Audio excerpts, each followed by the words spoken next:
Ano ma'am, huwag niyo po kasi dinadaan sa init ng ulo ma'am. Nakikipag-usap po ako ng maayos sa inyo eh. Dinadaan niyo po kagad sa init ng ulo eh.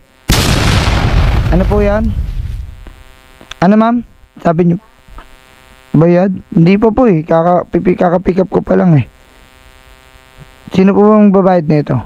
Wala ba nakalagay dyan sa option kung yung receiver o yung Wala po nakanote eh, pero wait lang, walang signal kasi na. Walang signal dito sa inyo. receiver yata yung magbabayad mo. Wait lang po wala po kasing signal. Check na lang natin. Grabe, wala pang signal kung kailang na-pick up ko na. Ayun, nakita ko na cash. Collect cash. Dito ang collect cash. Ayan. Maliit lang sabihin natin. Dito po, 123. Wala po kayo sa amount. Wala po akong barya eh. Opo eh, wala nga pong barya eh. Wala eh. Village po to. Saan po ako magpapapalit dito? Lalabas pa po ako. Kontakin nyo na lang po yung amo nyo. Sabihin nyo wala pong barya. Alam naman po lumabas pa ako ng village para lang magpapalit. Alam nyo naman po yun. Alam nyo naman po yun. Hindi ma'am, hindi naman po namin kailangan mag-provide lagi ng barya dahil alam naman nila yung booking.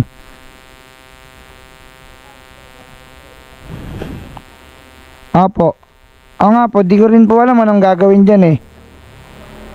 Village po kayo, ang hirap nga po pumasok dito sa totohanan lang. Wala rin naman nagtitinda rito. Wala mapapalitan. Ano ma'am?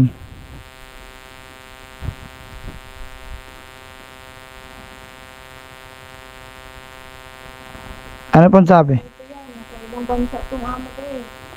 Oo nga po. Wala nga po kasi akong barya. Ano gagawin natin? O send nyo na lang po sa GCash. Di sabihan ko, kung magkakasing dito, mamaya kasi. Mamaya kasi magbising. Paano po yun? Kayo po yung nag-book eh.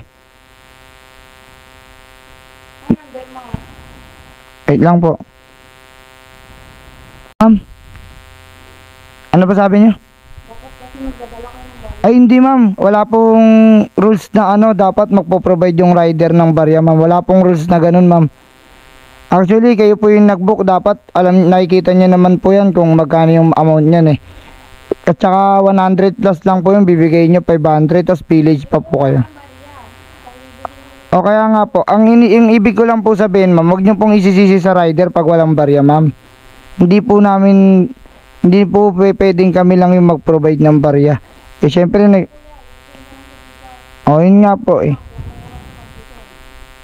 Ano po? Wait, wala akong Gcash eh. Bali, papasend ko na lang sa kaibigan ko. Kukunin ko yung number. Ano ma'am? Huwag nyo po kasi dinadaan sa init ng ulo ma'am. Nakikipag-usap po ako ng maayos sa inyo eh. Dinadaan nyo po kagad sa init ng ulo eh.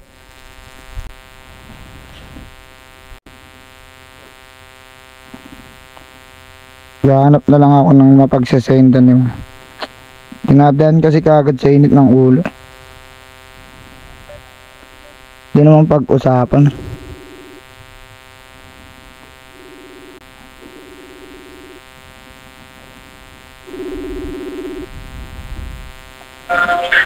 Hello sir. Sir, pwede magpasend ng Gcash sa'yo tapos kukunin ko na lang mamaya. Pwede po bang magsisend yung customer ko sa'yo ng Gcash tapos kukunin ko na lang mamaya pagbalik ko? Okay po, sige po. Salamat sir.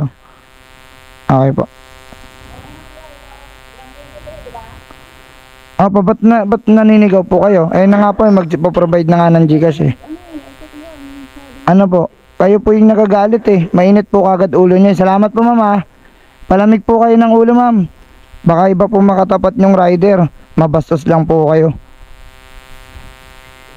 Matalala na-pick up na natin yung item. Medyo di kayo magkaintindihan nung ewan ko kung siya yung nag-book o inutos lang talaga sa kanya mga bagay, pwede naman natin pag-usapan yan Huwag nang dinadaan sa init ng ulo. Masyado kasi mainit ulo ni ate.